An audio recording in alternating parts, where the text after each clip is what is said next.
Bueno, Dios bendiga a todos nuestros amados hermanos que de una forma u otra nos hacen el honor de acompañarnos en esta transmisión en vivo. Les mandamos muchos afectos y saludos. Vamos a continuar en esta mañana con nuestro estudio acerca de la estatura espiritual de Leviatán. Vamos, como hemos acostumbrado, oremos a nuestro Dios pidiendo su guianza, pidiendo la bendición de Él sobre nuestras vidas, a fin de que podamos recibir la palabra de Dios en esta hermosa mañana. Así que los invito para que hagamos una oración. Nuestro bendito Dios y Padre eterno, en esta hermosa hora, Señor, venimos delante de Ti, Señor, reconociendo que no tenemos nada, no somos nada, no sabemos nada. Señor, reconociendo que de veras, en verdad, Te necesitamos en nuestra vida, Señor. Padre, Te doy gracias, Señor, por cada vez que Tú mueves nuestra vida y nos permites mirar retrospectivamente cuánta necesidad tenemos, Señor, de cambiar muchas cosas en nuestras vidas, Señor. No esperemos, mi Dios, a que la demás gente cambie. Ayúdanos, Señor, para que seamos nosotros quienes tengamos la oportunidad de tener un cambio en nuestra vida, Padre. Por favor, Te lo ruego, Señor, que tengamos, Señor, en este momento, el momento oportuno para caminar conforme a Tu voluntad, conforme a Tu gracia, conforme a Tu gran misericordia. Mi Dios, gracias por este tiempo en que Tú nos permites recibir Tu hermosa palabra, y gracias, Señor Dios, porque siempre estaremos necesitados de Ti. Qué bueno que siempre estemos necesitados de Ti, Señor, porque esto nos moverá a buscar Tu rostro, a buscar Tu palabra, Padre. Así, mi Dios, en el nombre de nuestro Señor Jesucristo, bendice, Señor, Tu palabra que va a ser dada. Bendice este momento en el que vamos a estudiar, Señor, Tu palabra, y danos sabiduría, danos entendimiento para poder conocer, mi Dios, cuáles son los motivos, Señor, por los cuales Tú nos estás llamando para encontrar, Señor, la verdad de Tu palabra. Así, Padre, Te lo rogamos en la vida de nuestros amados hermanos, Señor, que de una manera u otra, Padre eterno, estarán también disfrutando de esta prédica, de este estudio, mi Dios. En el nombre de Jesús Te lo estamos suplicando. Gracias, mi Dios. Amén, amén, amén. Bueno, pues hoy en esta mañana vamos a continuar tenemos un punto pendiente que habíamos mencionado la semana pasada. Este es el punto número 8 de nuestro estudio relacionado a la estatura espiritual de Leviatán. Este punto número 8 lleva por título: las partes momias de Leviatán están firmemente unidas unas con las otras. Vuelvo a repetir, punto número 8: las partes momias de Leviatán están firmemente unidas unas con las otras. Y aquí tenemos Job 41:23. Y vamos a analizar esa parte bíblica, Job 41:23. Y esta porción es muy importante también para poder darnos cuenta de lo que la palabra de Dios nos está diciendo. Así que, si ya están listos con su Biblia, ya sea que en vivo a la gente, nuestros amados hermanos, esté disfrutando esta prédica o lo hagan en forma diferida, pero vamos a tratar de usar siempre nuestra Biblia. Job 41:23 dice de esta manera: las partes momias de su carne están apretadas, están en él firmes y no se mueven. Tremendo. Vamos a iniciar. La palabra hebrea para partes momias en este caso es mapal. Mapal es una palabra, mapal, para partes momias. Esta es una palabra hebrea, mapal, para aplicarla a esta porción que dice partes momias. Esta palabra mapal, ¿qué cosa significa? Significa algo que se cae, desperdicio, desperdicio, péndulo, aleta, copo, rehusarse. Y esta palabra mapal viene de la palabra raíz nafal, que significa dejarse caer, fugitivo, matar, herir, echar abajo.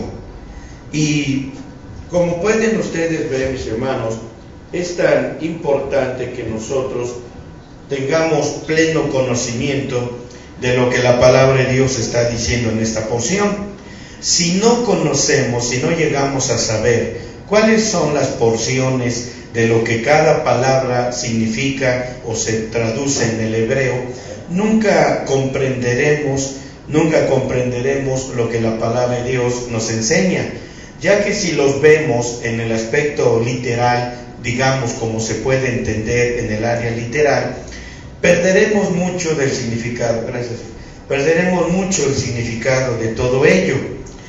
Vamos a darnos cuenta, yo quiero que me acompañen al libro de Amós,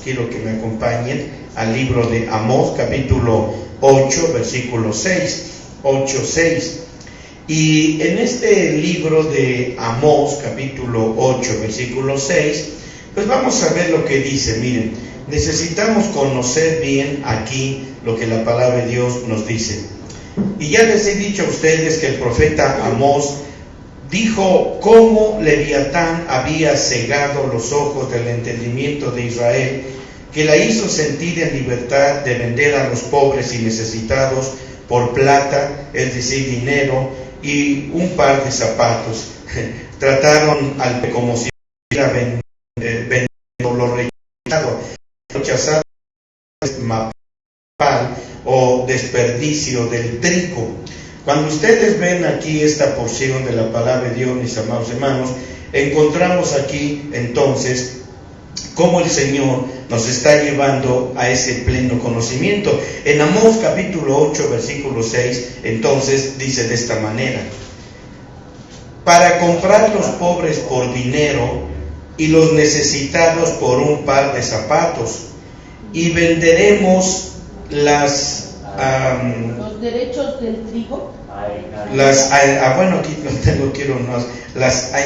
anchaduras del trigo. Dice, bueno, no sé cómo esté aquí, necesito buscar mejor en mi Biblia. Aquí no dice derechos, perdón, hermano. Es Amós 8:6. Desechos del trigo.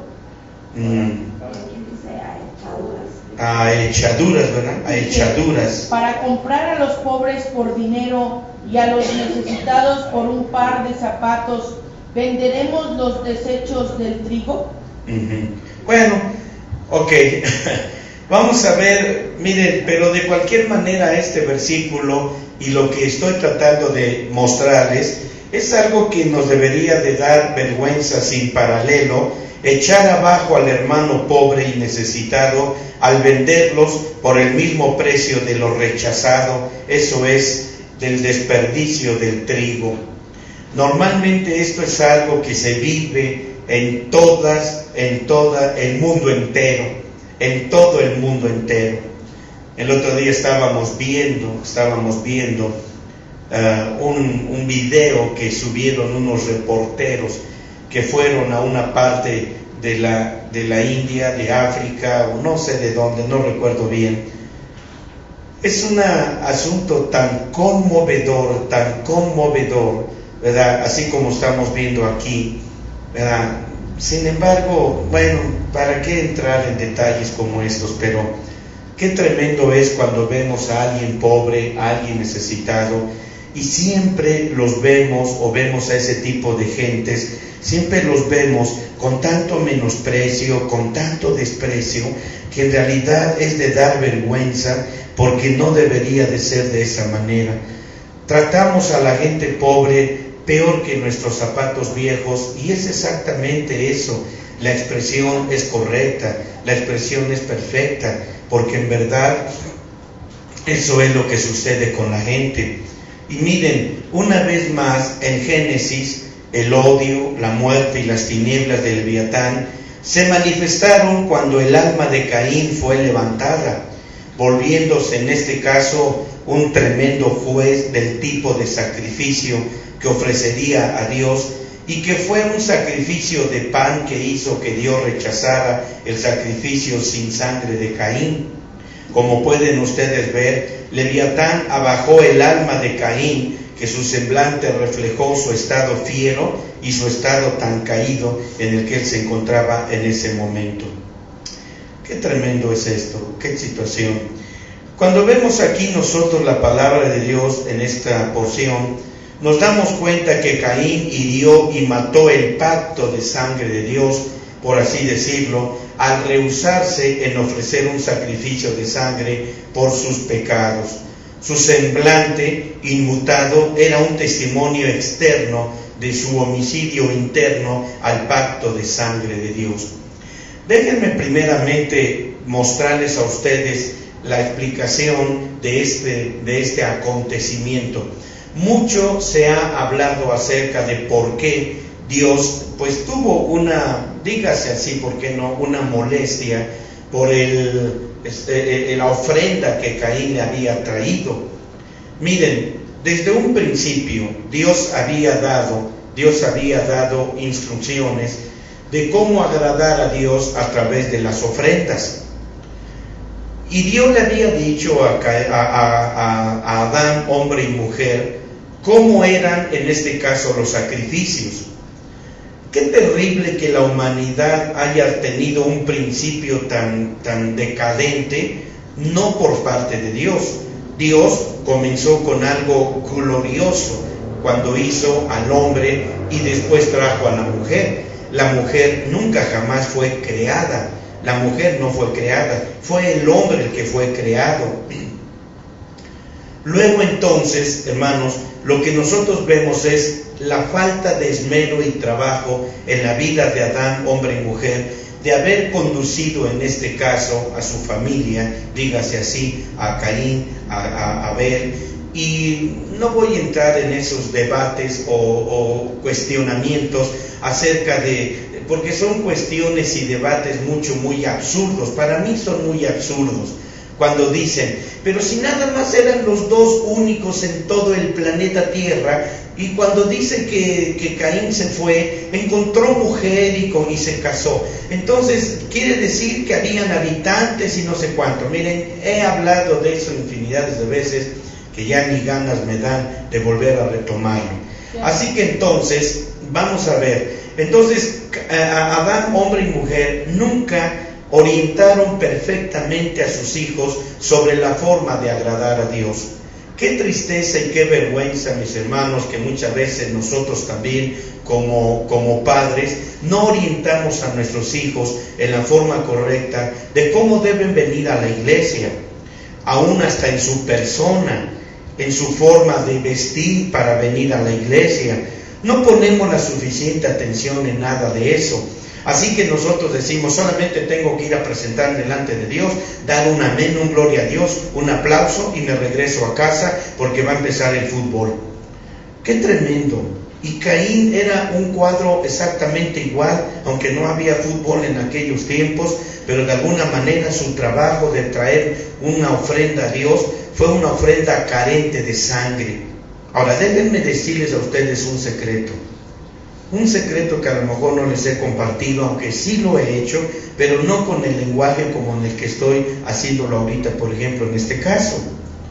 ¿Qué pasa con toda esa gente cuando viene a la iglesia después de la hora de la oración? Si el culto comienza, por decir, en las tardes a las 7 de la noche, y si el culto los domingos comienza a las 10:30 de la mañana, ese es en el caso de nosotros aquí en esta iglesia. Pero ¿qué sucede? Dan las 10:30, dan cuarto para las 11, dan las 11 y apenas va llegando la gente. Para entonces, en ocasiones, yo comienzo la oración, por ejemplo, yo empiezo a las 10:30. A las 11 que ya estoy terminando de orar, es cuando la gente va viniendo. cuando la gente va entrando. Otros van llegando a las 12, 1 de la tarde, 2 de la tarde, cuando ya estamos dando la bendición. Hermanos, ¿qué mueve a esa gente a hacer eso? Se los voy a decir rápidamente. Es el espíritu de Caín, de matar, de asesinar el pacto de sangre. Cuando la gente va entrando después de la oración, después de la alabanza, ellos son un montón de asesinos que han asesinado la sangre, porque ni siquiera vinieron a presentar su ofrenda correctamente. Su primera ofrenda cuando empieza el culto es la ofrenda de sangre, la ofrenda del Cordero de Dios. Venir y traer en el altar tu Cordero, preséntalo, esa es tu ofrenda de sangre, y eso va a garantizar que todo el día domingo y todo el día que haya culto, eso va a garantizar que Dios va a derramar su preciosa palabra, va a derramar su espíritu, va a derramar dones, va a derramar sanidades, va a derramar respuesta a tus demandas en tu oración que haces a Dios. Pero ya viene entrando un montón de asesinos que asesinaron el pacto de sangre. Eso es lo que hace esa gente cuando viene tarde a la iglesia. Yo por eso les decía el domingo en la mañana, que así son ustedes cuando van al trabajo. O ustedes mandan a sus niños, si les dicen a las 8 de la mañana es la entrada para que sus niños entren a la escuela, ¿a qué hora los llevan? ¿A las 11, a las 12? Ya cuando la maestra dictó la tarea y para decirles, bueno niños, nos vemos mañana, ya es cuando llevas a tu niño. Ay maestra, deme la tarea porque se nos hizo tarde. ¿Por qué somos tan insolentes con Dios? Pero miren la trascendencia de lo que estoy diciendo. Si usted no lo está viendo como una trascendencia, hermano, mire qué tremendo. Por eso la Biblia dice que los homicidas, eso lo dice en Apocalipsis, los homicidas estarán fuera. ¿Quiénes son esos homicidas? ¿Quiénes son esos homicidas? ¿Quiénes son esos asesinos? Son cristianos, no está hablando de gente pagana. No está refiriéndose a los zetas, a los templarios que matan y asesinan sangrientamente y sin misericordia y sin piedad alguna. No está hablando de esa gente. Está hablando de los cristianos que llegan tarde a la iglesia, que son un montón de asesinos, homicidas. Por eso dice, esos estarán afuera, en las tinieblas de afuera, no van a ir a dar al lago de fuego. Lo dice claramente la palabra de Dios. Ellos estarán fuera, estarán en las tinieblas de afuera, porque son asesinos que mataron el pacto de sangre. Fue exactamente lo que hizo Caín. Caín trajo su ofrenda y dijo, no me importa cómo sea, yo traigo mi ofrenda. Es como cuando tú traes tu diezmo todo mocho. Cuando en lugar de dar el diezmo, das la sexta parte o la tercera parte y te burlas de Dios diciéndole, es el diezmo de mi Señor. Como si Dios no supiera contar o como si Dios no hubiera ido a la escuela. Y vienes y le das un servicio a Dios a medias. O vienes el domingo nada más en la tarde, o vienes el domingo nada más en la mañana. Ven cuántos asesinos cristianos deambulan por las calles y por las iglesias. Yo nada más voy un rato a la iglesia y que Dios se dé por bien servido. Ahora ya he tomado la decisión de ir solamente en las mañanas y en la tarde, que Dios se vaya a volar, que voy a andar dándole todo el tiempo. Y tú puedes argumentar que es por fulano, por mengano, por citangano y por tal situación o circunstancia. No dejes que el Leviatán, con sus carnes momificadas y apretadas, tuerza la verdad de lo que Dios quiere que hagas. Qué terrible es todo esto. Cuántos homicidas. Así que el Caín solamente dijo, yo nada más le traigo ahí el fruto. Y puedo casi asegurarles, que le trajo de la fruta que ya estaba casi echándose a perder. Y es lo que hacemos siempre con Dios. Llévale al pastor, llévale a la iglesia esa silla toda ya desborregada, que ya parece vomitada. Llévala al templo para que a ver quién se sienta ahí en ella. Mira, unas cortinas que ya están todas llenas de cochambre, ya les eché mucho detergente y ya no sirven. Llévalas al templo para que las pongan allá atrás, llévalas. ¿Por qué siempre hacemos este tipo de cosas? Eso es asesinar el pacto de sangre. Eso es ser asesinos. Mandar al templo. Oye, mira esta pintura, el tinaco de 200 litros me costó 100 pesos. Ay, va, llévalo para el templo. Yo no lo quiero. Llévala para que pinten ahí la casa de Dios. Pero si vamos a su casa de ellos, sucede hasta con los pastores. La iglesia está paupérrima, pero entren a la casa pastoral. Cocina integral, buen piso y todo aquello. ¿Por qué? Porque ahí van a habitar los corruptos pastores y ministros. Pero en el templo es la casa de Dios. Ay, mira, en lugar de tirar esta basura, esta pintura, píntala ahí, mira, píntala ahí en lugar de tirarla. ¿Por qué no pintan así su casa? ¿Por qué no pintan así su recámara? Pero todo viene desde los padres, hermano Dani, lo que decías ahora. Al principio, por eso dije, todo viene desde la enseñanza que los padres le den a los hijos. No les enseñan a orar, ni les enseñan a reverenciar la casa de Dios. Como en este caso, Abel se esmeró. Sí. Abel buscó lo mejor de su rebaño. Y no buscó un cordero con la pata quebrada y un cordero que ya estaba ahí boqueando para morir. No trajo uno de esos. Dijo el mejor cordero. Y lo trajo. Y miren cómo alegró el corazón de Dios. Ahora, ¿qué hubiera pasado? Miren, vamos a un ejemplo para que ustedes vayan entendiendo. ¿Qué hubiera pasado en este caso? Si Abel, después de haber traído lo mejor de su rebaño, el mejor cordero, y lo hubiera traído como un presente a la presencia de Dios, y después de que hubiera terminado su sacrificio de cordero, hubiera ido y le hubiera dicho a su hermano Caín: hermano, véndeme o regálame a ver cómo lo mejor de tus cosechas. Quiero traerle a mi Dios una buena ofrenda del fruto de la tierra. ¿Qué hubiera pasado? Dios lo hubiera aceptado. Exactamente. Dios lo hubiera aceptado con gusto, con regocijo. Se hubiera gozado con Abel. Gracias, hijo, gracias. ¿Está claro? Así que primero había hecho el sacrificio de sangre. Exacto, eso es lo que quiero. Primero era el sacrificio de sangre. Pero primero ando allá afuera, comiendo, desayunando, y luego me cepillo la boca, y luego me voy a achicalar el pelo, acicalar, no sé cómo digan, y luego ya ando ahí en el patio y me asomo a la calle a ver qué pasa en la calle. Y ya cuando oigo que termina la oración, y ahora sí me meto. Y además doblo las rodillas para hacer la pantomima de que estoy orando, porque ni estoy orando. ¿Por qué no se levantan temprano? Yo ahorita yo en mi caso estoy levantado a las 5:30 de la mañana, me paré a rasurarme, a bañarme, porque voy a predicar. Y total, si no me dio tiempo, si me quedé dormido, pero a las 8 ya estoy predicando. No me bañé, por un ejemplo, pero termino la predicación y me puedo vaciar, me puedo bañar. Pero todos, primero arreglo este cuerpo satánico, este cuerpo leviatánico mortal, esto sí. Pero miren, hermanos, Caín de alguna manera se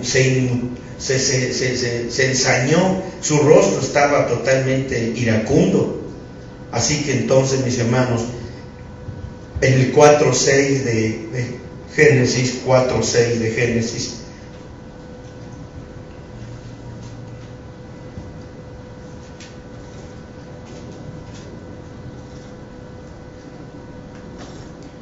entonces Jehová dijo a Caín: ¿por qué te has ensañado y por qué se ha inmutado tu rostro? Ahora, la palabra aquí, inmutado o caído, es nafal. ¿Y qué tiene que ver esta palabra nafal? Tiene que ver con las partes momias de Leviatán.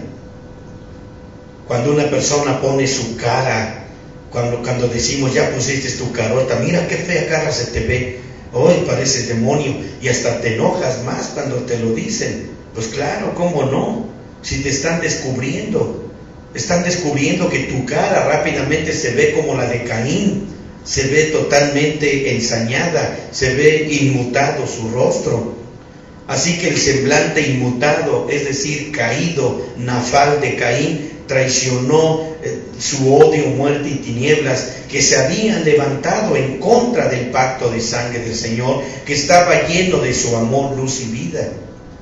Consecuentemente, cuando Caín se rehusó a dejar que la sangre lo limpiara de su rebelión pecadora contra Dios, lo llevó a finalmente herir y matar a su hermano Abel. Caín nunca hubiera matado a su hermano Abel si él no se hubiera primero convertido en un homicida del pacto de sangre que Dios demanda a toda criatura, de cualquier denominación. Así que, hermanos, qué tremendo, qué terrible cuando vemos esta situación en nuestra vida también.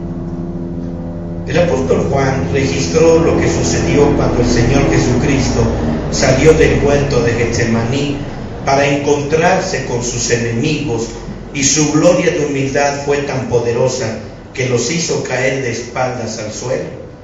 Juan 18:6, todos conocemos esa escritura. Todos conocemos esa escritura.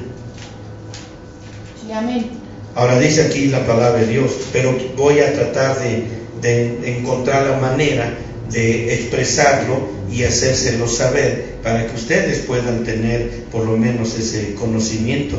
Así que déjenme que, es necesario que vayan ustedes allá y puedan conocer lo que esta palabra de Dios está diciendo y cómo trabaja, esto es lo importante. Así que tenemos aquí, ¿qué tenemos? Dice, y como les dijo, yo soy, volvieron atrás y cayeron en tierra. Y cayeron en tierra. Qué tremendo, ¿pueden ver eso? Así que, ¿qué cosa fue lo que sucedió ahí? Fíjense bien en esto, fíjense bien este punto. ¿Qué sucedió? Quiero que vean esto, por favor, pongan atención. Fíjense, Leviatán con sus partes momificadas te hace, por así decirlo, te hace caer. Leviatán con sus partes momificadas, mapal, te hace caer. Fíjate bien en eso. Luego, ¿qué sucede? El Señor Jesucristo, a través de su gloria humilde, Él hace caer las partes momificadas de Leviatán, con las cuales tú rompes o asesinas el pacto de sangre. Espero que lo entiendan de esta manera. Así que la gente no cayó hacia adelante en entrega y resignación silenciosa ante el Hijo Santo de Dios. Por el contrario, cayeron atrás, como si hubieran sido heridos por un rayo. Pero aún así, a pesar de esa manifestación de la gloria de Cristo, sus corazones ruidosos y clamorosos permanecieron rebeldes e imprudentes en contra de Él. De modo que el odio, la muerte y las tinieblas de Leviatán, hermanos, los llenaron con rebelión desobediente y malicia maligna para que siguieran determinados en destruirlo. Ahora, vamos a hacer un ejemplo. Voy a poner aquí mi Biblia. Solamente puedo hacer esto, más no puedo hacer. Déjenme hacer una demostración. Esta es la Biblia. Déjenme quitar esto, si no voy a andar haciendo aquí barbaridades. Ahora, vamos a pensar que la Biblia es, ¿eres tú o soy yo? ¿Estamos de acuerdo? Entonces, ahora vamos a ver esto. Es que solamente así puedo mostrarles lo que quiero decirles. El Señor Jesús, cuando les dijo yo soy, les mostró la gloria humilde de Él, para que ellos decidieran definitivamente a quién iban a escoger. Así que espero, si no me doy a entender, por favor díganme.